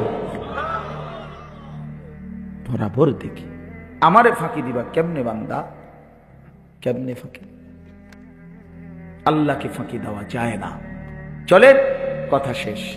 রাত গভীরে আমরা সবাই মিলে আখিরাতের ভয় করে, জাহান্নামের ভয় করে, নিজের কবরের কথা মনে করে, মৃত্যুর কথা মনে করে গুনাহ ছেড়ে দেওয়ার এক সিদ্ধান্ত নেই। বলেন ইনশাআল্লাহ। যুবক ছেলেরা, ভাই, হাত জোর করে বন্ধু আমার আমি অনুরোধ করলাম, নামাজ পড়ো, নামাজ পড়ো। আজকে একটা আশ্চর্য কথা শোনেন, এই শেষ কথাটা। সন্দ্বীপ, অর্থাৎ আমি যেখান থেকে আসছি আজকে, ওখানে আমি প্রতি বছরই যাই। ওটা একটা দ্বীপ এলাকা, বাংলাদেশের একবারে শেষ ওইদিকে চট্টগ্রামের। স্পিডবোট দিয়া বঙ্গোপসাগর পার হইয়া যাইতে হয়, এমনি কোনো গাড়ি নেই। তো ওইখানে গত বছর আমরা দেখে আসছিলাম, হালকা এবছর হয়েছে ফজরবাদ। ওই পুরো উপজেলার শত শত ছেলে, কিশোর, তরুণ, যুবক, ওরা এদের একটা সংগঠন বানাইছে। সংগঠনটার নাম হলো ফজর ক্যাম্পেইন। অর্থ হলো ফজরের নামাজের জন্য গণসংযোগ। অর্থাৎ এরা 4টা ছেলে, 4-5টা ছেলে একদিন গত বছর তারা সাগরের পারে ফজরের নামাজের পরে ডেইলি তারা 4-5 জন ছেলে, নামাজি ছেলে, হাঁটতে যায়। একদিন তাদের একটা ছেলে, কালকে আমি আজকে দেখছি তা করে সকালে, তাই বলতেছে, এই যে আমরা যে ডেইলি ফজর পড়ে হাঁটি, তা আমরা এমনি না হাইটার, আমরা তো আমাদের কয়েকজন বন্ধুদের ঘরের সামনে হাইটা গিয়া তা করে তো নামাজের জন্য উঠাইতে পারি ফজরের নাম। চলো আমরা একটা ক্যাম্পেইন করি। ইংরেজি শিক্ষিত ছেলে, মাদ্রাসার না, এরা কলেজের ছেলে। তারপরে বলছে যে তাইলে আমরা এইটা সিদ্ধান্ত নেই, লও আমরা ফজর ক্যাম্পেইন করবো, মানে ফজরের জন্য গণসংযোগ করবো সকালবেলা। তো তাহলে এইটা সিদ্ধান্ত, এটা আমগো নাম এবং এই ফয়সালাটা এটা আমরা লিখি। তো লিখতে গেছি, এখন তাকে কাছে কাগজ নাই, 4 জনের কাছে। তো একজনের কাছে একটা কলম ছিল, কাছে তো একটা কলম পাইলাম। ওই বলছে আমার সামনে মাইকে, সব মানুষের সামনে। এরপরে বলতেছে, হুজুর আমরা তো সাগরের পারে একটু হাঁটলাম, হাইটে একটা সিগারেটের প্যাকেট, ফেলে দেওয়া প্যাকেট, আর সিগারেটের প্যাকেট, তো এইটার উল্টা পিঠে না সাদা আছে না, মানে উল্টাইলে এই উল্টা পিঠে এই কাগজ এটা লইছি যে এটাতে লিখি, এইটার মধ্যে লেখা শুরু করছি। আজকে পুরা সন্দ্বীপ উপজেলার মধ্যে শত শত কিশোর, তরুণ, যুবক ফজরের নামাজ জামাতে পড়ে।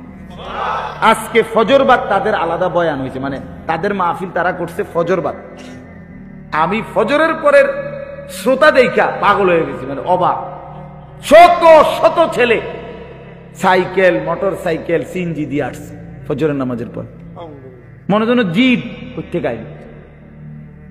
এই জন্য ভাই আমার, যুবক উদ্যোগ নিলে অনেক কিছু করতে পারে। এই সমাজ যদি যুবকরা ভালো করতে চায় সেটাও পারবে, আবার মদের আড্ডায় যদি ভাষায় দিতে চায় এটাও পারবে, এটাও পারে। নওজোয়ানের মধ্যে শক্তি আছে, সে চাইলে ভালোটাও করতে পারে, সে চাইলে মন্দটাও করতে পারে। এই জন্য সবগুলো যুবককে উৎসাহিত করলাম, তোমরা বাবারা আল্লাহর ওয়াস্তে নিজের ভালোর জন্য, ইসলামের জন্য, আখিরাতের জন্য, নিজের পরকালের জন্য চরিত্রবান হও। 5 ওয়াক্ত নামাজ পড়ো, বিশেষ করে ফজরের নামাজ। ইনশাআল্লাহ ফজরের নামাজ নিয়মিত পড়বে যারা, হাদিসের ভাষ্য মতে বোঝা যায় আল্লাহ তাআলা হকের বিজয় তাদের হাতেই তুলে দিবেন। আল্লাহ তাআলা আমাদের সবাইকে 5 ওয়াক্ত নামাজ পড়ার তৌফিক দান করেন। হারাম থেকে বাঁচেন, হারাম রোজগার করেন না। মাঝ বয়সীরা সুদের টাকা, কিস্তির টাকা, ঘুষের টাকা, ওজনে কম দেওয়া টাকা, এই কামাই ছেড়ে দেন, কামাই ছেড়ে দেন। মন্দ আখলাক ছেড়ে দেন, বিড়ি সিগারেটের বদ অভ্যাস যাদের আছে বাদ দেন। আমার একটা শুধু কথা মনে রাখেন, রাগ হইয়েন না, শুধু ইনসাফের সাথে ভাইবেন। দুর্গন্ধ কোন সুস্থ স্বাভাবিক মানুষের প্রিয় হইতে পারে না, যদি সে সুস্থ মানুষ হয়। বিড়ি সিগারেট দুর্গন্ধ, ঠিক কিনা বলেন না কেন? পেশাবের গন্ধ, পায়খানার গন্ধ কোন স্বাভাবিক মানুষ যে সুস্থ তার কাছে প্রিয় হইতে পারে না। অতএব বিড়ি সিগারেটের দুর্গন্ধ এটা কোন সুস্থ স্বাভাবিক মানুষের কাছে প্রিয়, পছন্দনীয়, তার ব্যবহারের জিনিস এটা হইতে পারে না। 2 নাম্বার কথা হলো 60 বছর পর্যন্ত যদি এই বিড়ির, এটা তো আগুন, তো আগুনটাই নাকি দিয়া মুখি দিয়া বাইর করলেন, তো ফেরেশতা কবরে নিয়া গেলেই আমনের বলবে, চাচা আপনার ব্যাপারে আমার আইডিয়া আছে, আপনি সব সময় নাকে মুখে আগুনই বাইর করতেন, আগুনই ছিল আপনার প্রিয় বস্তু, আজ আপনার কবরে আগুনই ধরাই দিলাম। ধরেন আগুনেই থাকেন, আগুনেই থাকেন, যেহেতু আগুনই তো আপনার কি ছিল, তো আজ কবরে কি ধরাই দিলাম, আগুন লাগাই দিলাম, যান থাকেন আগুনেই। এই জন্য কষ্ট পাইবেন, কষ্ট পাইবেন, ফেলে দিয়েন না আমার কথা। অনেক মানুষ আছে চালাক, হ্যাঁ কয় ভালো, কথাটি ভালোই কইছে, মানলে তো ভালোই হইতো, আমরা লেগেই তো কইছে, বুঝি তো ফারি না। এই সমস্ত বাটফারি কথার, এসব সিটারি কথা বলবেন না আমি। হ্যাঁ মানলে কোথা এমনি কুমা কোথা ভালো কথা, কথাটি না না, এই সমস্ত কোথাইয়েন না, পারবেন আপনি ইনশাআল্লাহ। বলেন ইনশাআল্লাহ, বলেন ইনশাআল্লাহ। আপনার ভিতরে শরম আসুক আমি চাই। 60 বছরের বুড়া মানুষে কেমনি বিড়ি খায় মেয়ে? লজ্জা শরম থাকলে তো খাওয়ার কথা না মেয়ে। এত বড় লম্বা হায়াত, এরপরেও যদি এই বদভ্যাস না ছুটে, আর ছুটবে কোন দিন মিয়া? আপনি জিদ করে যা বেড়া, এর দূরে একটা হুজুর বেড়া এরকম কথা কইছি, ছেড়ে দিলাম। আপনি যদি একটা সেত ওড়ে তো আমি আপনার লোকে মোয়ানাকা করব। আমি তো চাই আপনি জিদ উঠুক, আপনি সেত উঠুক, সেটটা আপনি ছাইড়া দেন, তাইলেই তো লাভ। আল্লাহ আমাদের সবাইকে কবুল করেন, ভালো করেন, আল্লাহ তাআলা আমাদেরকে উত্তম বিনিময় দান করেন। আলহামদুলিল্লাহি রাব্বিল আলামিন। আল্লাহুম্মা আনতাস সালাম ওয়া মিনকাস সালাম, তাবারাকতা ইয়া যাল জালালি ওয়াল ইকরাম, ইয়া আরহামার রাহিমিন, ইয়া আরহামার রাহিমিন, ইয়া আরহামার রাহিমিন। মাওলায়ে করিম আপনি মাফ করে দেন, রব্বে করিম আপনি মাফ করে দেন, মেহেরবান মাওলা আপনি মাফ করে দেন। রাত অনেক গভীর মাওলা, আল্লাহ পেছনের দিকে তাকায়া দেখি সব গুনার গুনাহ মাওলা, জীবনটা নাফরমানিতেই শেষ হয়ে গেছে। এ যেন জাহান্নামের আগুনই জ্বলছে জীবনে মাওলা। আজ রাত গভীরে কবরের আযাবের কথা মনে পড়লো মাওলা, জাহান্নামের আযাবের কথা মনে পড়লো। আল্লাহ আপনার কাছে ফরিয়াদ করছি, আপনার শাহী চৌকাঠে ভিখারির মতো হাত পাতলাম, আপনি মাফ করে দেন, আপনি মাফ করে দেন, আপনি মাফ করে দেন। আযাব দিলে মাওলা আপনার কোনো লাভ নাই, মাফ করে দিলে আপনার কোনো ক্ষতি নাই, মাফ করলে আপনার কমবে না, মাফ না পেলে আমাদের উপায় থাকবে না। আয় আল্লাহ আপনি মাফ করে দেন, আয় আল্লাহ আপনি মাফ করে দেন।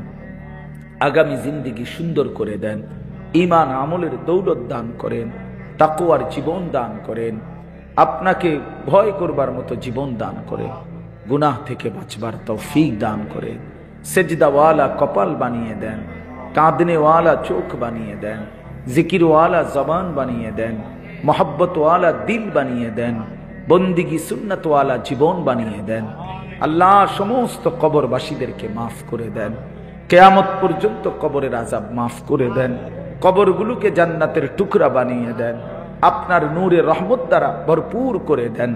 আল্লাহ আমরা যারা বেঁচে আছি আমাদের হায়াত সুন্দর করে দেন, আখলাক সুন্দর করে দেন, ঈমান আমলের দৌলত দান করেন, আগামী জিন্দেগি কাজে লাগাবার তৌফিক দান করেন, যুবক ছেলেগুলোকে নামাজি বানিয়ে দেন। আল্লাহ আমি ভিক্ষা চাইলাম মাওলা, আল্লাহ আমি ভিক্ষা চাই মাওলা, নওজওয়ানের সেজদা চাই মাওলা, নওজওয়ানের সেজদা চাই মাওলা, যুবকের গোলামি চাই মাওলা। আল্লাহ একটা যুবককে বঞ্চিত করেন না, একটা কিশোর ছেলেকে বঞ্চিত করেন না মাওলা।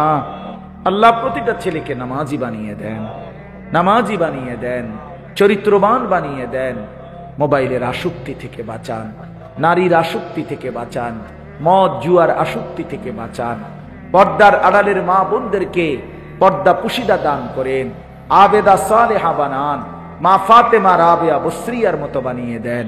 আমার বাবা চাচা মুরব্বী বয়স্ক, ওনাদেরকে বাকিটা হায়াত আরো বেশি নেক আমলের তৌফিক দান করেন। গুনাহের আড্ডা থেকে আল্লাহ বাঁচায় দেন। আল্লাহ উলামায়ে কেরামকে রহম করম করেন, তালিবে ইলমদেরকে কবুল করেন, মাদ্রাসা খানা কবুল করে নেন। আল্লাহ এই মাহফিল খানা কবুল করে নেন। আল্লাহ যে যেভাবে সহযোগিতা করেছে প্রত্যেককে উত্তম বিনিময় দান করেন। অসুস্থ বিমারে যারা শিফা করে দেন, কামাই রুজিতে হালাল বরকত দিয়ে দেন। প্রবাসে বিদেশে যারা সহি সালামতে নিরাপদে রাখেন। আল্লাহ যে যেই মাকসাদে দোয়া চেয়েছে প্রত্যেকের নেক মাকসাদ পূরণ করে দেন। আল্লাহ আমাদের জীবন সুন্দর করে দেন। রাত গভীরে মাওলা আবারও ফরিয়াদ করছি, মাওলা জীবনটা কাজে লাগাবার তৌফিক দান করেন। আমার দেশের উপরে খায়ের ও বরকত দান করেন। গোটা দেশকে নিরাপদ করে দেন। একজন ন্যায়পরায়ণ শাসক আমাদেরকে দান করেন। একজন ইনসাফগার শাসক দান করেন। আল্লাহ একজন ইনসাফগার শাসক দান করেন। একজন ন্যায়পরায়ণ শাসক আমাদেরকে দান করেন। আগামী জিন্দেগি সুন্দর করে দেন। আমরা ইসলাম নিয়ে বাঁচতে চাই মাওলা, আমরা সেজদা দিয়ে বাঁচতে চাই মাওলা। আমাদের সন্তান বংশধর ঈমান ইসলামের উপরে যেন টিকতে পারে এমন জমিন, এমন মাটি, এমন দেশ আমাদেরকে দান করেন মাওলা। গোটা পৃথিবীর মজলুম মুসলমানকে রেহাই দিয়ে দেন। গাজা, ফিলিস্তিন, লেবাননের মুসলমানকে বাঁচান মাওলা। ফিলিস্তিনের মুসলমানকে বিজয় দেন। ফিলিস্তিনি মায়ের আহাজারি মাওলা, ফিলিস্তিনি বাবার শাহাদাতের রক্ত যেন বিফলে না যায়। আল্লাহ আপনি কালেমার বিজয় দেন, হকের বিজয় দেন, মুমিনের বিজয় দেন। ইসরায়েলের ইহুদি বেঈমানদেরকে ধ্বংস করে দেন। ইসরায়েলের ইহুদি বেঈমানদেরকে ধ্বংস করে দেন। আল্লাহ আপনি আমাদের সবাইকে কবুল আর মঞ্জুর করেন। রব্বির হামহুমা কামা রব্বায়ানি সগীরা। রব্বানা হাব লানা মিন আজওয়াজিনা ওয়া যুররিয়াতিনা কুররাতা আ'য়ুন ওয়াজআলনা লিল মুত্তাকিনা ইমামা। সুবহানা রাব্বিকা রাব্বিল ইজ্জাতি আম্মা ইয়াসিফুন ওয়া সালামুন আলাল মুরসালিন ওয়ালহামদুলিল্লাহি রাব্বিল আলামিন।